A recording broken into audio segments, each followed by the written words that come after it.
أعوذ بالله من الشيطان الرجيم. بسم الله الرحمن الرحيم. رب اشرح لي صدري ويسر لي أمري واحلل عقدة من لساني يفقهوا قولي. رب زدني علما. سبحانك لا علم لنا إلا ما علمتنا إنك أنت العليم الحكيم. اللهم رب يسر ولا تعسر. رب تمم بالخير والسعادة.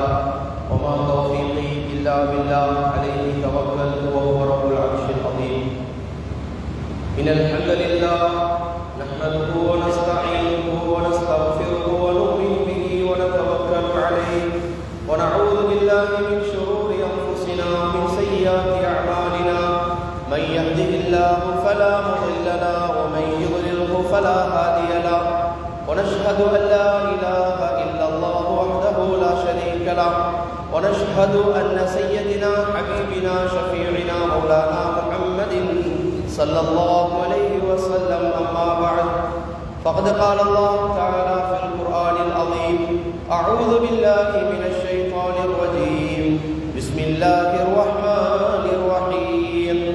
لكل أمة أجل إذا جاء أجلهم فلا يستأخرون ساعة ولا يستقدمون.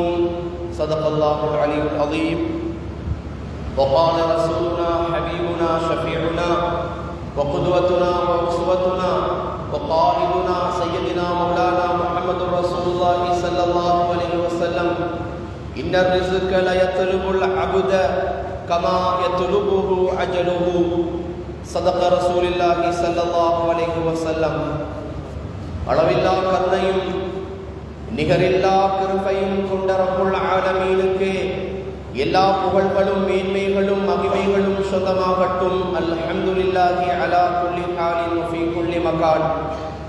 சத்திய தூதராகவும் சன்மார்க்க போதகராகவும் சர்தாரே ஆலமாகவும் இந்த உலகத்திலே வந்துதித்த எங்கள் வள்ளலம் கண்மணியா முஹம்மது முஸ்தபா அஹ்மதே முஜ்தபா ஸல்லல்லாஹு அலைஹி வஅலா ஆலிஹி வஸஹ்பிஹி வஸல்லம் அவர்களின் மீதிலும் பாக்கியமும் பரிசுத்தமும் நிறைந்த அவர்களின் குடும்பத்தினர்கள், அருமை நிறைந்த அஸ்ஹாபுகள், இறுதி நாள் வரை வருகின்ற எல்லா நன்மக்கள், சாலிஹீன்கள், மஷாயிஹுமார்கள், இறைநேச செல்வர்கள் அனைவரின் மீதிலும் அல்லாஹுவின் அன்பும் அருளும் கிருபையும் கருணையும் ராஹத்தும் என்றென்றும் நின்று நிறைவாக நிலவட்டுமாக என்ற துஆ பிரார்த்தனையோடு இறை இல்லத்தில் ஒன்று கூடியிருக்கக்கூடிய அல்லாஹ்வின் நல்லடியார்களே, அன்பின் இஸ்லாமிய சகோதரர்களே, எல்லா நிலைமைகளிலும் எல்லா நேரங்களிலும் படைத்தோனை பயந்து அஞ்சி தக்வாவோடும் இறை அச்சத்தோடும் இறை விசுவாசத்தோடும் இறை காதலோடும் உங்களுடைய வாழ்க்கை பயணத்தை அமைத்துக் கொள்ளுங்கள் என்பதனை முதலில் எனக்கும் அடுத்ததாக உங்களுக்கும் நான் ஞாபகம் ஊட்டிக் கொண்டவனாக வாழும் காலமெல்லாம் எம் குற்றம் குறைகள் பாவங்கள் தவறுகள் தப்புகளை எல்லாம் மறைத்து மன்னித்து நோய்பிணிகள் இல்லாத கண்ணியமும் பரிசுத்தமுமான வாழ்வை அர்ஹமுர் ராஹிமீன் எமக்கும் எம் பெற்றோர்கள் எம் குடும்பத்தினர்கள் உற்றார் உறவினர்கள் எம் துஆவுக்காக வேண்டிக் கொண்டோர் அத்துணை பேருக்கும் கொடுத்தருள்வானாக. பயங்கரமான நோய்களை விட்டும் பயங்கரமான கஷ்டங்களை விட்டும் குறிப்பாக புற்றுநோய் போன்ற பயங்கரமான தீய கொடிய நோய்களில் இருந்தும் அர்ஹமுர் ராஹிமீன் எம்மையும் எம்மை சார்ந்தோரையும் பாதுகாத்து அருள் புரிவானாக. குறிப்பாக இந்த ஊர் மக்களையும் இந்த ஊரில் உள்ளவர்களையும் பாதுகாத்து அருள் புரிவானாக. நாம் செய்யக்கூடிய அத்தனை இபாதாக்களையும் கபூல் செய்து அவனால் பொருந்திக் கொள்ளப்பட்ட நன்மக்கள் சாலிஹீன்களினுடைய பட்டியலிலே எம் பெயரையும் எம் பெற்றோர்களின் பெயரையும் எம் துஆவுக்காக வேண்டிக் கொண்டோரின் பெயரையும் இணைத்து சேர்த்து அருள் புரிவானாக. பிஹக்கி சய்யதினா மௌலானா முஹம்மதின் ஸல்லல்லாஹு அலைஹி வஸல்லம். பாக்கியம் நிறைந்த அல்லாஹ்வின் நல்லடியார்களே, பரிசுத்தமான இஸ்லாமிய உம்மத்துமார்களே, அல்லாஹ் சுப்ஹானஹு தஆலா உலகத்திலே சில நியதிகளை ஏற்படுத்தி வைத்திருக்கின்றான். அந்த நியதிகள் உலகம் மாறினாலும் சரி, மனிதர்கள் மாறினாலும் சரி, என்னென்ன படைப்பினங்கள் பொருட்கள் எவைகள் எப்படி மாறினாலும் அவனால் சொல்லித்தரப்பட்ட இருக்கக்கூடிய சில நியதிகள் ஒரு பொழுதும் மாறாது பெருமக்களை. அப்படியான சில நியதிகளை இன்றளவிலும் கூட மனிதர்கள் அவர்களுக்குள்ளால் குழம்பி போயிருக்கின்றார்கள்.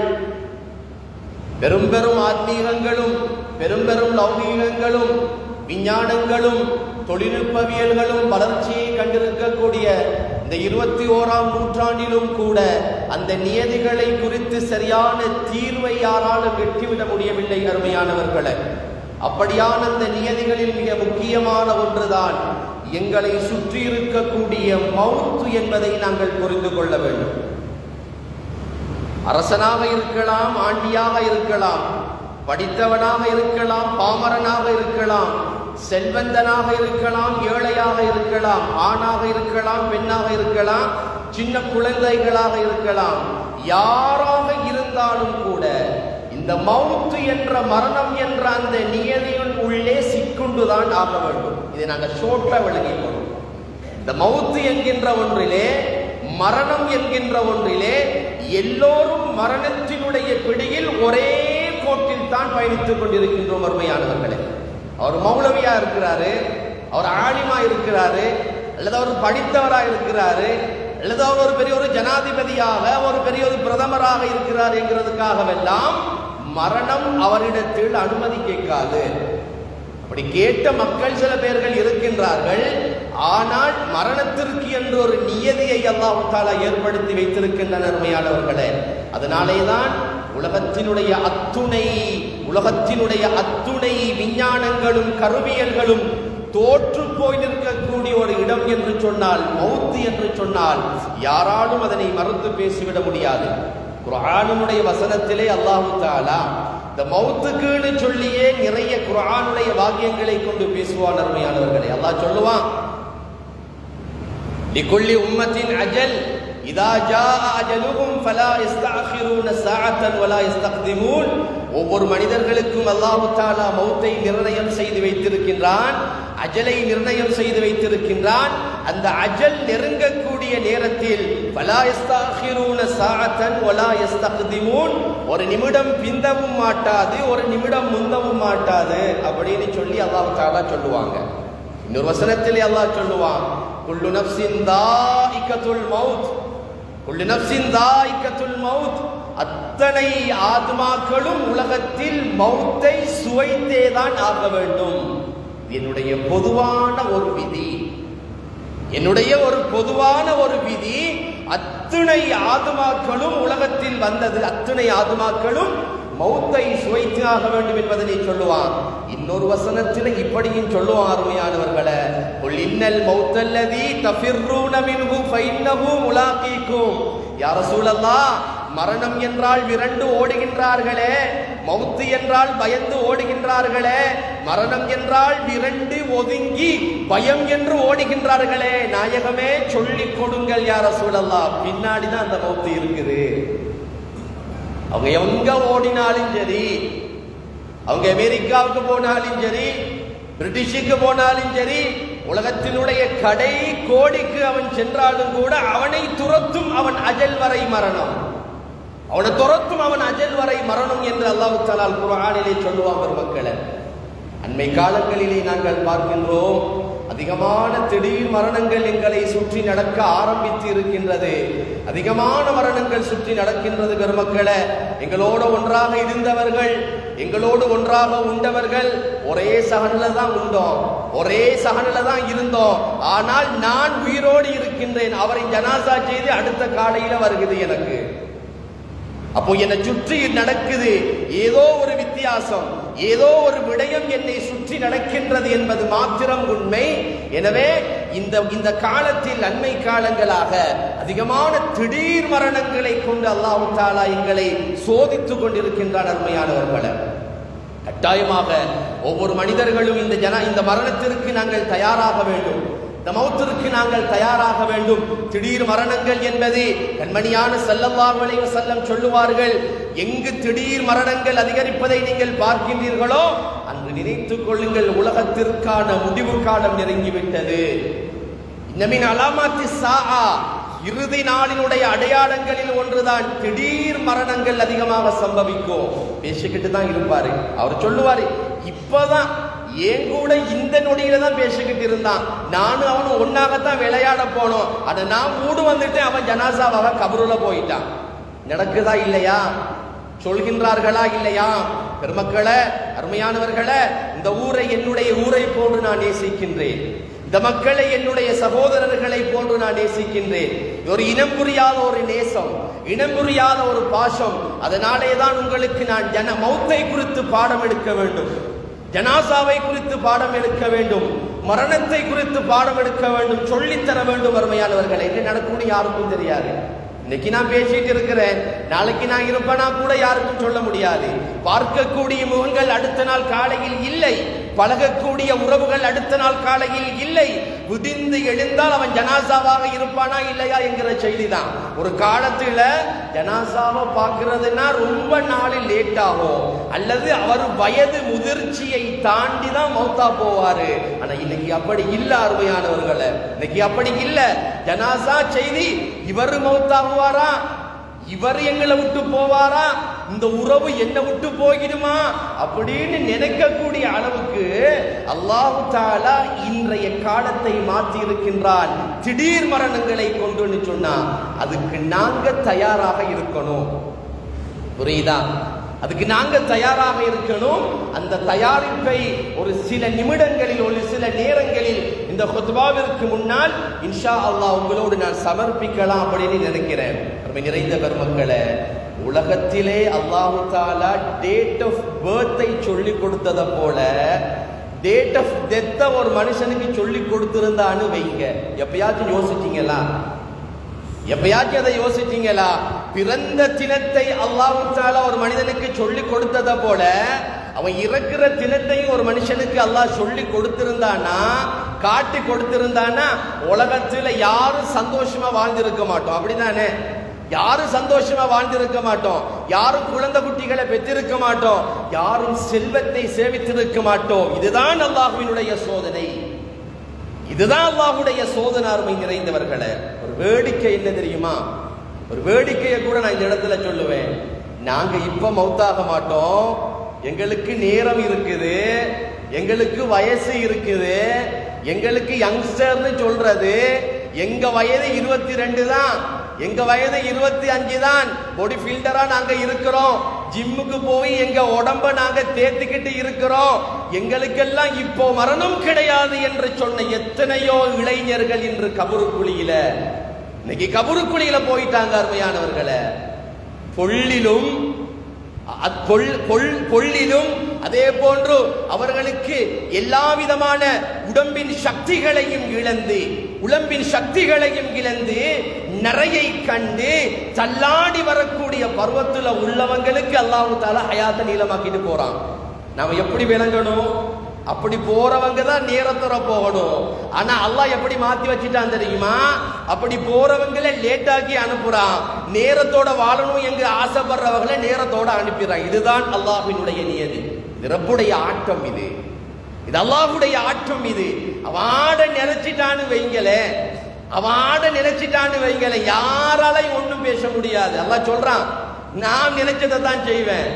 அவன் நினைத்தால், அவன் நாடினால், அது இளைஞராக இருக்கலாம், சின்ன பிள்ளையா இருக்கலாம், பெரியாளா இருக்கலாம், பொம்பளையா இருக்கலாம், அது ஒன்றும் பிரச்சனை கிடையாது. அல்லாஹ் நாடிட்டான்னு அவ்வளவுதான். அதனாலேதான் நாயகம் சொல்வார்கள், மௌத்த மட்டும் மறந்து உலகத்துல வாழ்ந்திராதே, மௌத்த மட்டும் மறந்து உலகத்துல வாழ்ந்திராதே, சக்கராத்தையும் மறந்து உலகத்தில் வாழ்ந்து விடாதே, கியாமத்துடைய நாளை மஹ்ஷரை மறந்து உலகத்திலே வாழ்ந்து விடாய. உனக்கு பின்னாலதான் அது இருக்குது, உன் பக்கத்துல தான் இருக்குது, உன் கிட்ட தான் இருக்குது, வேற எங்கேயும் தூர போகிறல்ல. அதனாலேதான் கண்மணியான ஸல்லல்லாஹு அலைஹி வஸல்லம் அவர்கள் சஹாபாக்களுக்கு அதிகமாக இந்த மௌத்தை குறித்து பேசிக்கொண்டே இருப்பார்கள். அந்த மீட்டர்ல இருக்கணும் சஹாபிகள்ங்கிறதுக்காக. இந்த சிந்தனையை விட்டு, அந்த ட்ரக்கை விட்டு சஹாபாக்கள் போயிடக்கூடாது. ஏன்னா நாயகத்துக்கு இந்த உம்மத்தின் மீது பேராசை, இந்த உம்மத்தின் மீது பேரவா, ஹரீசுன் அலைக்கும் அல்லவா. ஆக ஹரீசுன் அலைக்குமானவர்கள் அதற்கு தகுதியான பண்புகளோடு தான் உலகத்தில் இருப்பாங்க. அதனால நாயகம் என்ன செய்வாங்கன்னா, அடிக்கடி அதிகமாக மௌத்தை, சக்கராத்தை ஞாபகப்படுத்திக் கொண்டே இருப்பார்கள். பெருமக்கள், இன்னைக்கு அதை நாங்கள் நிறைய பேர் மறந்து போனோம். அல்லாஹ் தஆலா அவருடைய ஆற்றம் அப்படி பயங்கரமானது. ஒரு தடவை ரூஹை கைப்பற்றக்கூடிய மலக்குல் மௌத்து போய் இஸ்ராயில் அலைஹிஸ்ஸலாம் போய் அல்லாஹ் கிட்ட கேட்டாங்களா, யா அல்லாஹ் எனக்குன்னு ஒரு பொறுப்பணி தந்திருக்கிறாய் பாரு, அது ரொம்ப பயங்கரமான பொறுப்பு ரஹ்மானே, ரொம்ப பயங்கரமான பொறுப்பு ரஹ்மானே. அதாவது இப்ராஹீம் அலைஹிஸ்ஸலாத்துக்கு நீ வஹீ கொண்டு வர பொறுப்பை கொடுத்திருக்கிறாய், மீகாயிலுக்கு நீ மலைக்கான பொறுப்பை கொடுத்திருக்கிறாய். இப்படி ஒவ்வொரு மலக்குமார்களுக்கும் ஒவ்வொரு கட்டங்களாக பொறுப்புகளையும் தொழில்களையும் நீ பிரிச்சு கொடுத்திருக்கிறாய். இரப்பே, எனக்கு தந்திருக்கிற பொறுப்பு ரொம்ப பயங்கரமான பொறுப்பு. யா அல்லாஹ், உயிரை கைப்பற்றுவது என்பது லேசானதா? உயிரை கைப்பற்று என்பது லேசானதா? எல்லாரும் என்னத்தான ரப்பே ஏசுவாங்க, எல்லாரும் என்னத்தானே ஏசுவாங்க, எல்லாரும் என் மேலதானே பதுவா செய்வாங்க, எல்லாரும் என் கூட தானே கோபமாக இருப்பார்கள் என்று சொல்லி மலக்குல் மௌத் அலைஹிஸ்ஸலாம் அல்லாஹ் கிட்ட போய் சொல்றாங்க. அல்லாஹ் சொன்னானா என்ன தெரியுமா? அப்படி ஒரு காலம் நடக்காது, அப்படி ஒரு காலம் நடக்காது. ஏன் தெரியுமா? அந்த மனிதர்களுக்கு நான் 2 விஷயத்தை கொடுப்பேன். ஒன்னு மறதியை கொடுப்பேன், அவனுக்கு ஒன்னு மறதியை கொடுப்பேன், இன்னொன்னு காரணத்தை கொடுப்பேன். உங்களை யாரும் ஏச மாட்டாங்க. ஏன்னா இப்பதான் இருந்தாரு பாரு, ஹார்ட் அட்டாக் மௌத்தா போயிட்டாரு. என் கூட தான் இருந்தா. நான் சொன்னேன் போகாத, அங்க போகாத, அங்க விளையாட போகாத, உன் வயசு போயிருச்சு, நீ இனி விளையாடுற பருவம் இல்லைன்னு நான் சொன்னேன். ஆனா போன மௌத்தாயிட்டான். அது வல்ல பெருமக்களே, அது வல்ல. அல்லாஹ் பிடிக்க நாடி வித்தான் என்ற தினம். அந்த அஜல் நெருங்கிட்டு அவருக்கு, அவ்வளவுதான் விஷயம். அல்லாஹ் சொல்றான், காரணத்தை நான் பின்னாடி ஏற்படுத்துவேன், சபப நான் ஏற்படுத்துவேன் பின்னால. உங்க காரணமெல்லாம் 2வது தான்.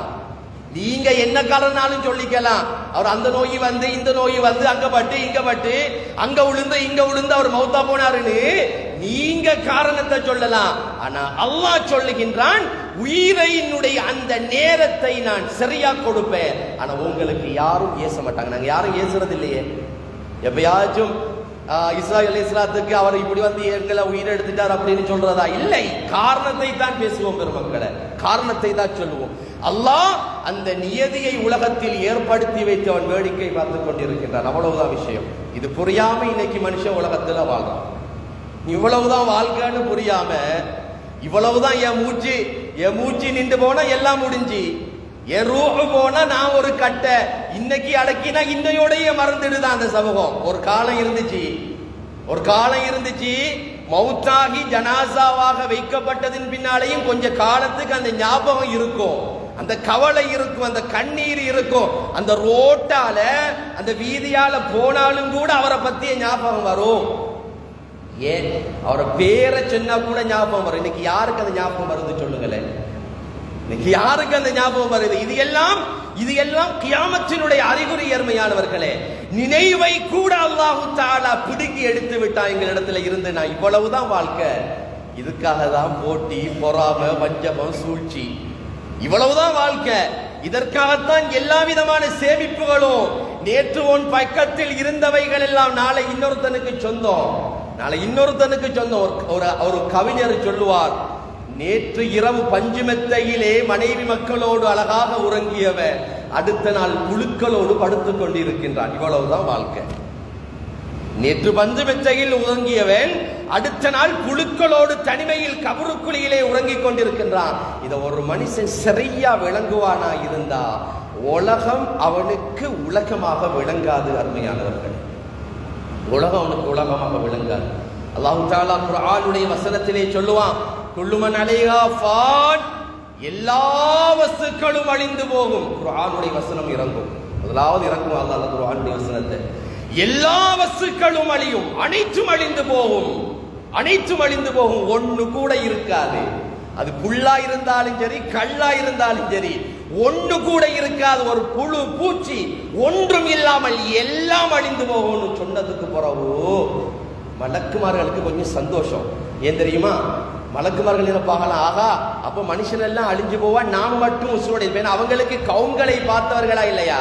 மனிதர்களுக்கு முன்னால் படைக்கப்பட்ட கவுங்களை, ஜின்னுகளை, பின்னுகளை, தின்னுகளை எல்லாம் பார்த்த மக்கள் அவர்கள், அவங்க மலக்குமார்கள். அப்ப அல்லாஹ்வோட இருக்கக்கூடிய காலகாலமாக உள்ளவங்க, அவங்களுக்கு தெரியும். அப்ப அவங்க நினைப்பாங்களா, ஆகா எங்க பேரு இங்க வரல, அப்ப மனிதர்கள் தான் மௌத்தா போவாங்க, மனு ஜின்னுகள் அந்த உலகத்துல உள்ள அந்த பூச்சி புழுக்கள் தான் மௌத்தா போவோம், நாங்க மௌத்தாக மாட்டோம் அப்படின்னு மலக்குமாறு நினைக்கிற நேரம் தான் அடுத்த வசனத்தை அல்லாஹ் இறக்குவான்.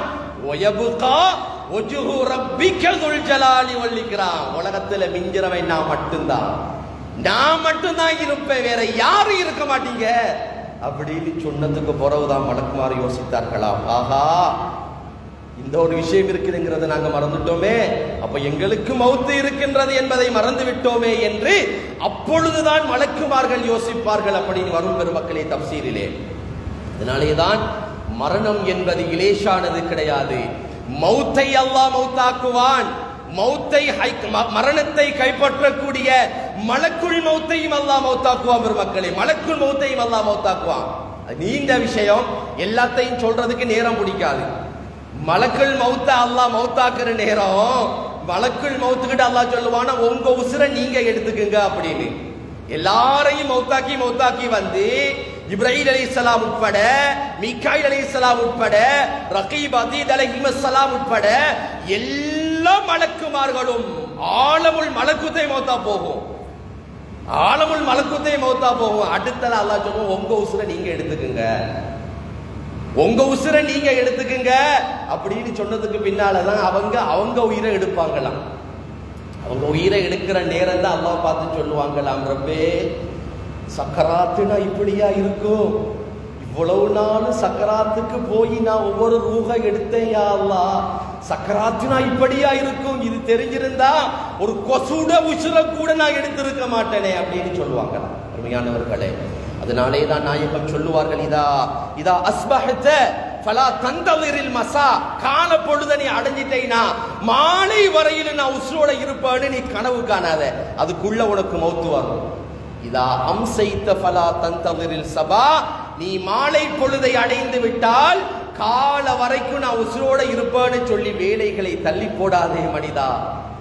வாங்க சொன்னா தொழுதிடு, வாங்க சொன்னா தொழுதிடு, ஏன்னா அதுக்குள்ளதான் உனக்கு மௌத்து வரணும். அந்த 5 வக்துக்குள்ளதான், அந்த நேரத்துக்குள்ளதான் எப்படியாச்சும் உனக்கு மௌத்து வரணும். ஒன்னு இரவு வரணும், இரவு வந்தா இரவு தொழுகையோட நீ போய் படுக்கணும். ஒன்னு சுபஹுக்கு வரணும், சுபஹுக்கு பின்னால வந்தா சுபஹு தொழுகை உனக்கு இருக்கணும். அப்படித்தானே ஒவ்வொரு ஏதாவது ஒரு வகையில் ஒரு நேரத்தில் மௌத்து வந்தா அந்த நேரத்தினுடைய இபாதாக்கள் செய்யப்பட்டிருக்க வேண்டும். ஷோட்டாக சொல்றதுன்னா குறிப்பாக அதாச்சும் நடந்திருக்கணும் பெருமக்களை. அதனாலேதான் பெரியோர்கள் சொல்லி காட்டுவார்கள், மரணம் என்பது மிக பயங்கரமானது, மிக பயங்கரமானது, லேசானது கிடையாது. வெறுமனே ஷோட்டா மௌத்த சொல்லிட்டு கடந்து போயிறது கிடையாது. அருமையானவர்களே, லேசாக சொல்லி அதை விளங்க வைக்க முடியாது. அது பயங்கரம், அது ஆபத்து, அதிலே நிறைய விடயங்களை அல்லாஹ் ஏற்படுத்தி வைத்திருக்கின்ற அருமையானவர்களே.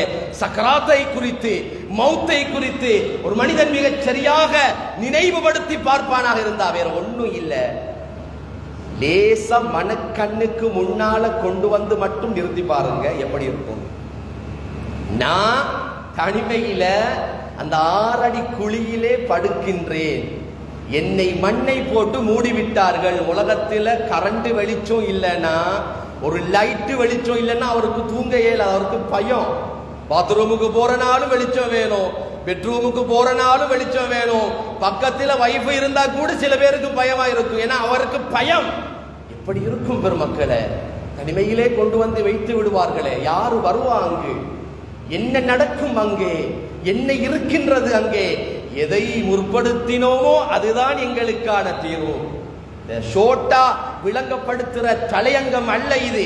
உங்களுடைய அந்த முஹப்பத்திலே நான் பேசிக் கொண்டிருக்கின்றேன், அந்த அன்புல நான் பேசிக்கிட்டு இருக்கிறேன் நிறைந்த பெருமக்களே. அதனாலேதான் இதை இலேசாக பேசிவிட்டு கடந்து விடுவது கிடையாது. திரை போட்டு மறைந்திருக்கக்கூடிய அமானுஷிய உலகங்கள் எல்லாம் திறக்கப்படுவது மௌத்துக்கு பின்னால்தான். ஏன்னா இப்ப எங்களுக்கு கண்ணெல்லாம் மறைஞ்சு போய் தான் இருக்கு. ஏன்னா எனக்கு பின்னால என்ன இருக்குன்னு எனக்கு தெரியாது, உங்களுக்கு தான் தெரியும். உங்களுக்கு பின்னால என்ன இருக்குன்னு உங்களுக்கு தெரியாது, எனக்கு தான் தெரியும். இவ்வளவுதான் மனிதனுடைய ஆட்டம். ஆனால் அந்த மௌத்து மரணம் நெருங்கக்கூடிய நேரத்தில் எல்லா அமானுஷியங்களும் விளங்கும். நம்பினது, நம்பாதது, கேவலமா பேசினது, மதிச்சு நடந்தது, சலவாத்து சொன்னது, ஃபாத்திஹா ஓதினது எல்லாம் எப்ப விளங்கும் தெரியுமா? அந்த ரூஹ் போற நேரம் தான் அவருக்கு விளங்கும். அப்பதான் அவருக்கு புரியும், ஆஹா இப்படி ஒரு உலகம் இருக்குதா, இது நாங்க மறந்துட்டோமே, இது நாங்க மறந்துட்டோமே என்கிறது அப்பொழுதுதான் விளங்கும் பெருமக்களே. காட்சிகள் எல்லாம் நிலை நிறுத்தப்பட்டு விடும் என்று பெருமக்கள் சொல்வார்கள். காட்செல்லாம் ஒண்ணுதான், அவரை சுத்தி எல்லாரும் அழுவார்கள், குடும்பம் அழும், கோத்திரம் அழும், மனைவி மக்கள் அழுவார்கள், இன்னும் பந்துக்கள் அழுவார்கள், எல்லோரும் அவரை சுற்றி அழுவார்கள். ஆனா அவருடைய பார்வை ஒரே இடத்துல தான் இருக்கும். ஒன்று நல்லவரா கெட்டவரா, ஏன்னா அல்லாஹ் எல்லாத்தையும் காட்டிடுவான் அவருக்கு. ஆல்ரெடி அவர் பிக்சட் ஆகிறத அந்த சக்கராத்துடைய நேரத்தில் நிலையிலே அல்லாஹு தஆலா அவருக்கு படம் போட்டு காட்டுவான். பெருமக்களே, நீ போற இடம் இதுதான், நீ இங்கதான் வரணும். இப்ராஹிம் அலைஹிஸ்ஸலாம் மலக்குல் மௌத் அலைஹிஸ்ஸலாத்திடத்திலே கேட்பார்களா, மலக்குல் மௌத்தே, எனக்கு உங்களை 2 உருவத்தில் பார்க்க வேண்டும் என்று ஆசை.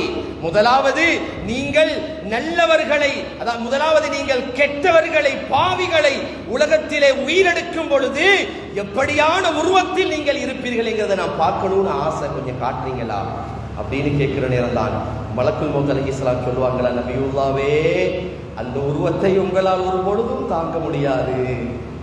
அல்லாஹ்வுக்காக வேண்டி அதை மட்டும் நீங்க எனக்கிட்ட கேட்காதீங்க. ஏன்னா அதை மோசமானவர்களுக்கு, காபிர்களுக்கு, இழிவாக உலகத்தில் வாழ்ந்தவர்களுக்கு அல்லாஹ் ஏற்படுத்தி வைத்திருக்கின்றார். உங்களுக்கு அதை காட்டி உங்களை நான் பயமுறுத்த ஆசைப்படலன்னு கேட்டதோ சொன்னதோ அவங்க சொல்லுவாங்களா, இல்லை நான் பார்க்கணும்னு ஆசைப்படுறேன். அப்பொழுதுதான் அந்த உருவம் வெளிப்படும்.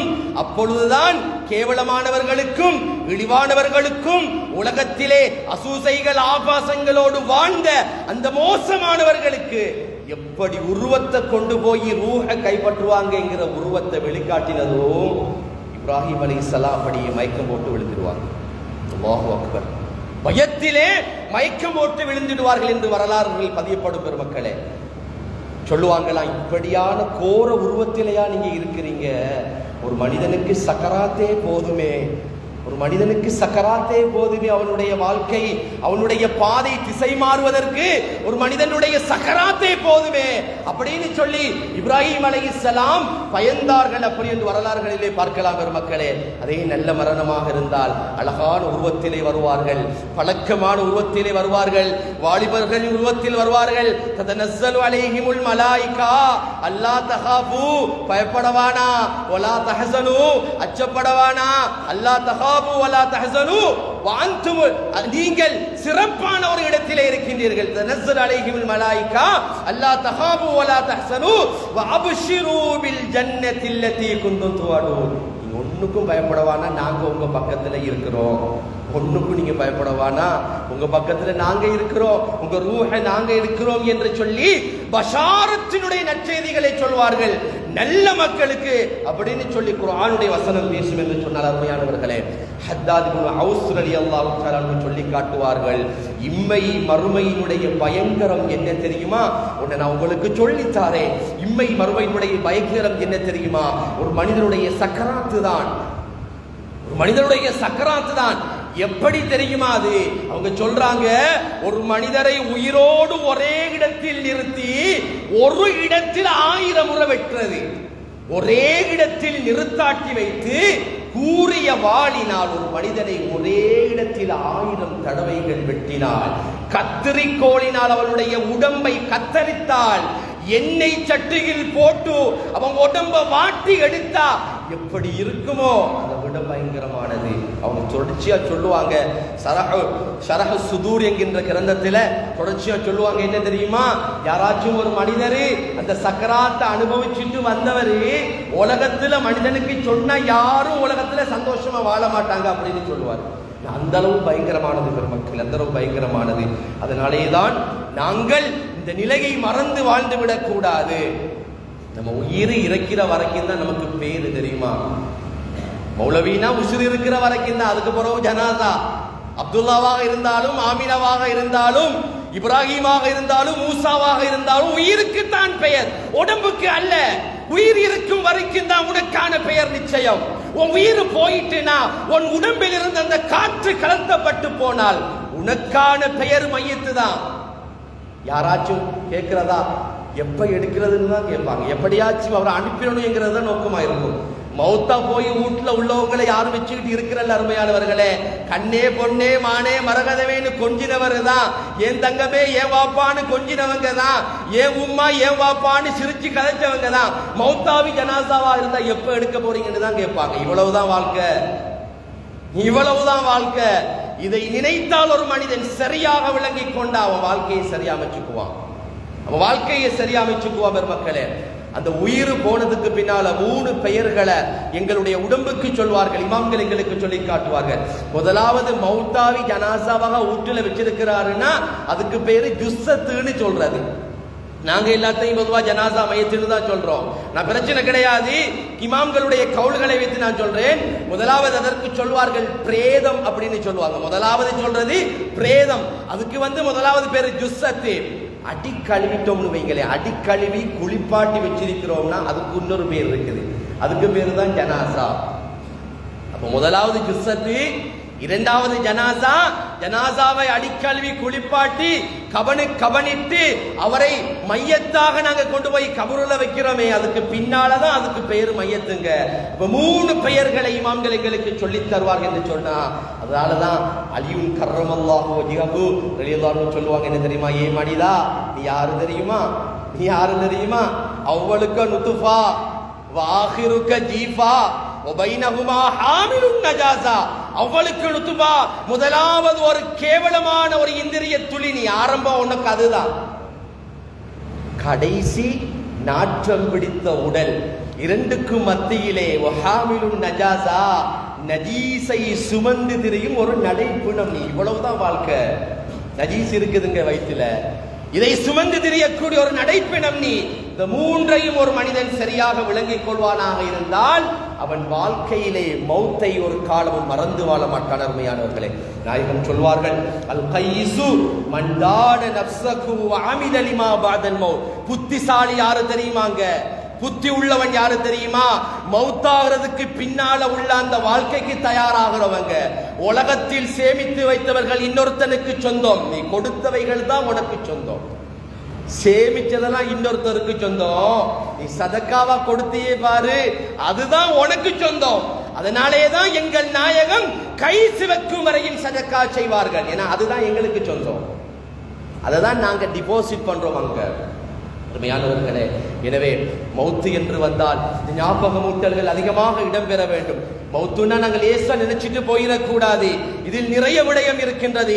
சக்கராத் இருக்கின்றது, அந்த நேரம் இருக்கின்றது, அந்த நேரத்தினுடைய காட்சிகள் இருக்கின்றது. ஆனா குறிப்பாக சொல்லணும்னா நாங்க இந்த விஷயத்தை விளங்கிக்கணும். ஜனாசான விளங்கணும், அது ஹுஸ்னுல் ஹாத்திமாவை பெற்ற ஜனாசாவாக இருக்கணுங்க. நல்ல மௌத்த பெற்ற மரணமாக அது இருக்கணும். மௌத்துனா நல்ல மரணத்தை கொண்ட, நல்ல நிலையை கொண்ட, நல்ல முடிவை கொண்ட மரணமாக நீ மாறி இருக்க வேண்டும். அதுதான் என்னுடைய லட்சியமாக இருக்கணும். உலகத்தில் ஒரு மனிதனுடைய லட்சியம் அதுதான். அருமையானவர்களே, அதனால நான் நிறைய விடயங்களை சொல்வேன், நேரம் பிடிக்காது. ஒரு பெரியார் கிட்ட ஒருத்தர் கேட்பாராம், ஒரு இளைஞர் கேட்பாராம், பெரியவரை உங்களை பார்த்து எல்லாரும் பெரியவர்னு சொல்றாங்க, உங்ககிட்ட அப்படி என்னதான் இருக்குது? சும்மா நாங்க சாதாரணமா சொல்றது போல எங்க காலத்தில் நடக்கிறது போலதான் அவர் சொல்றாரு. உங்களை பார்த்து எல்லாரும் பெரியவர்னு சொல்றாங்க, உங்ககிட்ட பெரிய தன்மையில் என்ன இருக்குதுன்னு கேட்கிற நேரம் தான் அந்த பெரியவர் வீதியில் நின்றிருந்த தெருநாயை பார்த்து சொல்லுவாராம். எப்படி தெரியுமா? அது என் ஜனாசாவில் உன்னை கண்டுகொள்வாய், என் மரணத்தில் நீ கண்டுகொள்வாய், என் இறுதி முடிவில் நீ கண்டுகொள்வாய். என் ஜனாசாவுக்கு வா, அந்த ஜனாசாவிலே என் ரூஹ் பிரியும் நேரத்திலே ஹுஸ்னுல் ஹாத்திமாவோடு நல்ல மரணமாக என் ரூஹ் பிரிந்தா அந்த தெருநாயை விட நான் சிறந்தவன். ஒருவேளை என் ரூஹ் ஹுஸ்னுல் ஹாத்திமா இல்லாம பிரிஞ்சு போகுதுன்னு வை, அதை விட நான் கேவலமானவன். சுப்ஹானல்லாஹ், சுப்ஹானல்லாஹ். அருமையானவர்களே, உலகத்தில் எத்தனை 1000 வருடமானாலும் வரலாம். ஆனால் நான் மௌத்தாகிற நேரம் என்னுடைய ரூஹ் பிரியும் பொழுது அது ஹுஸ்னுல் ஹாத்திமாவாக பிரிய வேண்டும். நாயகம் துஆ செய்வாங்க, அல்லாஹும்ம இன்னா நஸ்அலுக ஹுஸ்னுல் ஹாத்திமா. ரப்பே, ஹுஸ்னுல் ஹாத்திமாவை மட்டும் தந்திடு ரஹ்மானே. நாயகத்தினுடைய துஆ, ஹுஸ்னுல் ஹாத்திமாவை தந்திடு, நல்ல மௌத்த தந்திடு. சுஜூதில, வுதுவில, ஸலவாத்திலே, திக்ரிலே, ஔராதுகளிலே, சுபஹ் தொழுகையின் பின்னால், தஹஜ்ஜத் தொழுகையின் பின்னால் செய்து வரும் பொழுது, விக்ரில் இருக்கும் பொழுது என் ரூஹ் எனக்கு வருகுதுனா எவ்வளவு பாக்கியசாலி தெரியுமா? நான் நிறைய சொல்லிட்டு போவேன் ஒவ்வொரு சம்பவங்களை, நேரம் பிடிக்காது. அருமையானவர்களே, அதனாலேதான் பெருமக்கள் ஒரு 7 விஷயங்களை சொல்லி தருவாங்க. இந்த 7 விடயங்கள் யாருடைய வாழ்க்கையில இருக்குதோ அவனுக்கு ஒரு பொழுதும் அல்லாஹ் ஹுஸ்னுல் ஹாத்திமாவை கொடுக்க மாட்டான். நஊது பில்லாஹி மின்ஹா. இந்த 7 விஷயத்தை சொல்றேன் அருமையானவர்களே, அழகாக கேட்டுக்கொள்ளுங்கள். நேரம் கொஞ்சம் லேட்டாவிட்டு அருமை நிறைந்தவர்களே, பெருமக்கள் சொல்வார்கள் ஹுஸ்னுல் ஹாத்திமாவை தடுக்கக்கூடிய 7 விடயங்கள்ல முதலாவது என்ன தெரியுமா? முதலாவது அவங்க கொண்டு வர வசனம் என்னன்னா, உலகத்துல உம்மா வாப்பாவினுடைய கல்வை யாரெல்லாம் நோவித்து வாழ்றானோ நஊது பில்லாஹ் அவனுக்கு ஒரு பொழுதும் ஹுஸ்னுல் ஹாத்திமா கிடைக்காது. அல்லாஹ் பாதுகாக்கணும். இன்னைக்கு லேசா பேசிட்டு போகலாம். இது உம்மா வாப்பாவினுடைய உணர்வுகளை மதிக்காமல், தாய் தகப்பனை மதிக்காமல், தாயையும் தந்தையையும் கண்ணீர் சிந்த வச்சு நீ நிம்மதியா வாழணும்னு நினைக்கிறீ பாரு, உலகத்திலே உனக்கு அந்த வாழ்க்கை கிடைக்காது. நீ போற இடமும் உனக்கு நல்லதா அமையாது. நீ போனாலும் உனக்கு அந்த வாழ்க்கை கசப்புதான். அந்த வாழ்க்கை கசப்புதான். இன்னல் பார்ர பிவாலிதைஹி, நாயகம் சொல்வார்கள், இன்னல் பார்ர பிவாலிதைஹி லா யமூத்து மைத்தத சூஇ. இந்த மனுஷன் உலகத்துல உம்மா வாப்பாவை பேணி வாழ்றானோ அவங்க உள்ளந்தான் ஏன் உள்ளம், அவங்க உணர்வு தான் ஏன் உணர்வு, அவங்க சந்தோஷம் தான் ஏன் சந்தோஷம், அவங்க தான் எனக்கு எல்லாம், அவங்க தான் என்னுடைய அனைத்தும் என்று உம்மா வாப்பாவுக்காக வாழ்றானாக இருந்தால் நாயகம் சொன்னார்கள், ஒரு பொழுதும் அவனுக்கு கெட்ட மௌத்தை அல்லாஹ் கொடுக்க மாட்டான். அல்லாஹ் எல்லோருக்கும் அந்த பாக்கியத்தை நசீபாக்குவானாக. முதலாவது விஷயம், இதை நிறைய விவரிச்சுட்டு போகலாம், நேரம் முடிக்காது, நீங்களே விளங்கிக் கொள்ளுங்கள். முதலாவது, உம்மா வாப்பாவுடைய விஷயத்திலே பேணுதல் அற்று போயுள்ள குழந்தைகளாக நீங்க இருந்தா இன்னைக்கே அவங்க கால கைய பிடிச்சி மன்னிப்பு கேட்டு திருந்திடுங்க. ஒருவேளை மௌத்தாவி அவங்க ஜனாசாவாக கபருக்குழியில் வாழ்ந்து கொண்டிருந்தால் அதற்கான தீர்வு என்ன என்று தெரியாது. இருந்தாலும் கபருக்குழிக்கு போயாவது நாங்க மன்னிப்பு கேட்கலாம். அருமையானவர்களை, எவ்வளவெல்லாம் இருக்கின்றது தெரியுமா? என்னென்னலாம் நினைக்கிறாங்க தெரியுமா? இன்னைக்கு எத்தனையோ பேர் என்கிட்ட வந்து கூட சொல்லிட்டாங்க, நான் என்ன தெரியுமா ஆசைப்படுறேன், ஒரே ஒரு வார்த்தை என் புள்ள என்கிட்ட வந்து பேசணும். ஹஸரத்து, என் புள்ள என்கிட்ட வந்து ஒரே ஒரு வார்த்தை தான் பேசணும். அவன் பணமும் எனக்கு வானா, அவன் பொருளும் எனக்கு வானா, ஒண்ணும் வானா, மன சந்தோஷமா உம்மா பாப்பா நீங்க சாப்பிட்டீங்களா ஸ்ரீதேவி அப்படி கேட்கறதுக்கு கூட என் புள்ள என்கிட்ட இல்லைன்னு சொல்லுவாங்க. எவ்வளவு மோசமான பழக்கம் தெரியுமா? இதுவா நாங்க தாய் தகப்பனுக்கு கொடுக்கக்கூடிய நன்றி?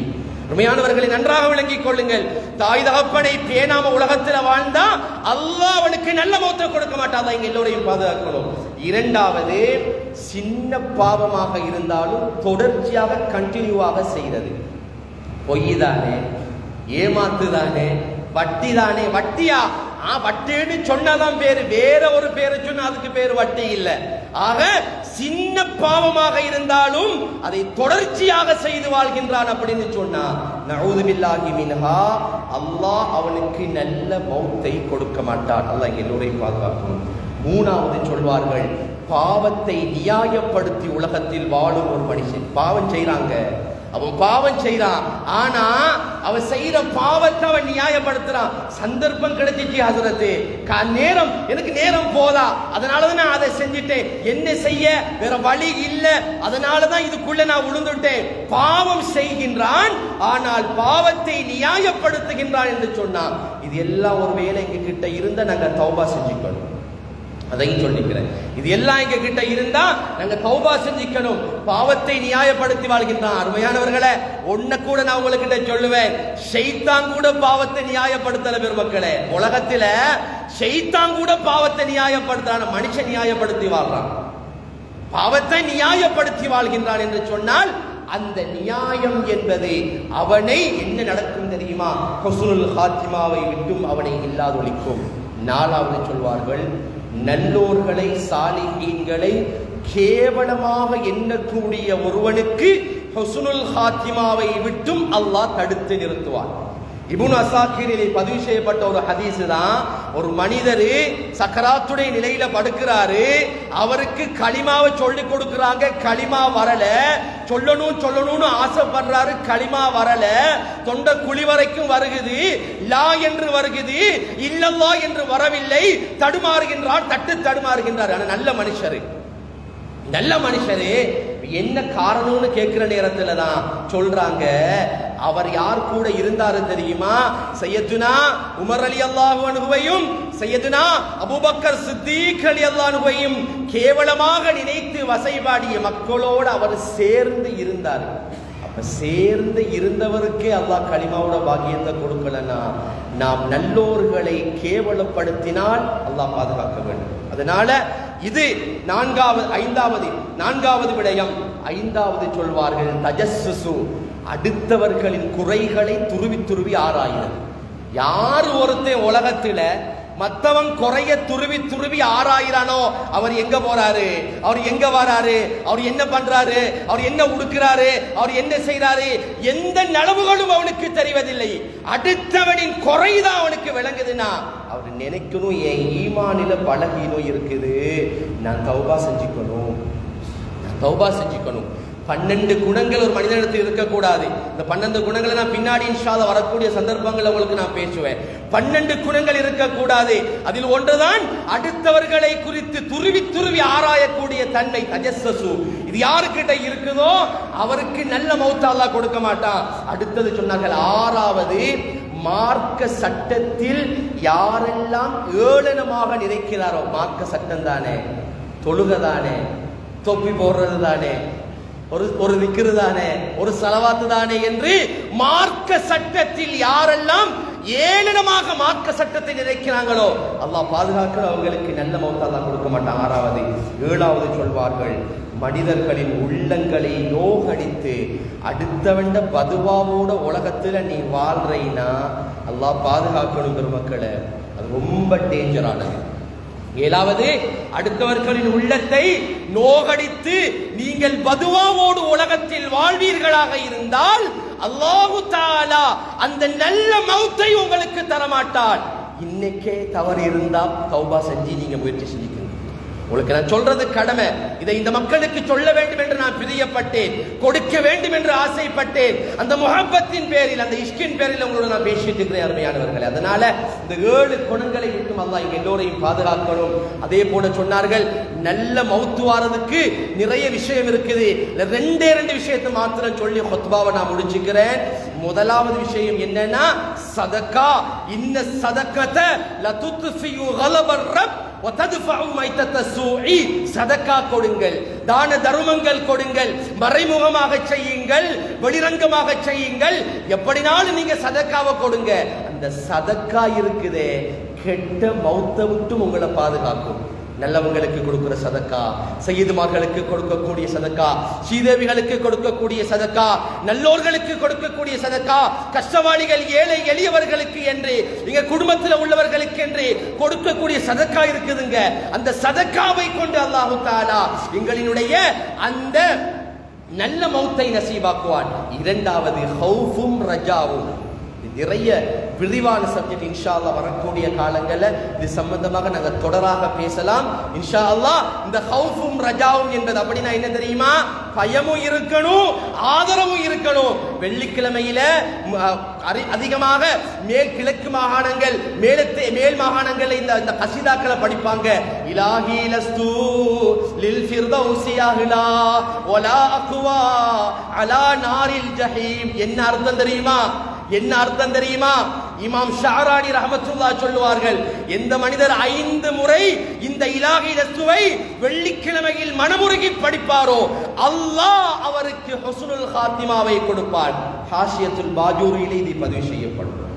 என்ன தெரியுமா? யா அல்லாஹ், சொர்க்கத்துக்கு எனக்கு தகுதி இல்லை, நரகத்துக்கு போறதுக்கும் எனக்கு தெம்பு இல்லை, என் பாவத்தை மன்னிச்சு என்ன கபூல் செஞ்சுக்கோ. இவ்வளவுதான் சப்ஜெக்ட். சொர்க்கத்துக்கும் நான் தகுதி இல்ல, நரகத்துக்கு போறதுக்கும் எனக்கு தெம்பு இல்ல, என் பாவத்தை மன்னித்து என்னை கபூல் செய்து கொள் என்பது அடையாளம் என்று சொன்னார். அருமையானவர்களே, இது எல்லாம் நாங்க விளங்கிக்கணும். இந்த ஹுத்பா எங்களுக்கு ஒரு பாடமாக இருக்க வேண்டும். நான் ஒரு வைராகியத்தை எடுக்கணும். நான் இருந்துட்டேனா என் வாழ்க்கையில் இந்த தீய குணங்கள் இருந்தால் அந்த தீய குணங்களை விட்டு நான் என்னை பாதுகாத்துக் கொள்ள வேண்டும், நான் என்னை ஒதுக்கிக் கொள்ள வேண்டும். ஒருவேளை அடுத்தவருடைய உள்ள நோவுற மாதிரி நான் நடந்திருந்தேனா, என் வாழ்க்கையில என் செயற்பாடுல என் எண்ணங்கள்ல, என் சிந்தனைகள்ல மற்றவர்களின் உள்ளம் என்னால் நொந்து இருந்தால் அவங்க கிட்ட போய் ஈகோ இல்லாம மன்னிப்பு கேட்டுருங்க. அருமையானவர்களே, ஒன்னும் குறைகிறது கிடையாது, ஒன்னும் குறைகிறது கிடையாது. மன்னிப்பு கேட்டுருங்க. 63 ஆண்டு கால வாழ்க்கைய நான் அழகா உங்களுக்கு சொல்லி காட்டுவேன். 63 ஆண்டு கால வாழ்க்கை ஒரு மனிதன்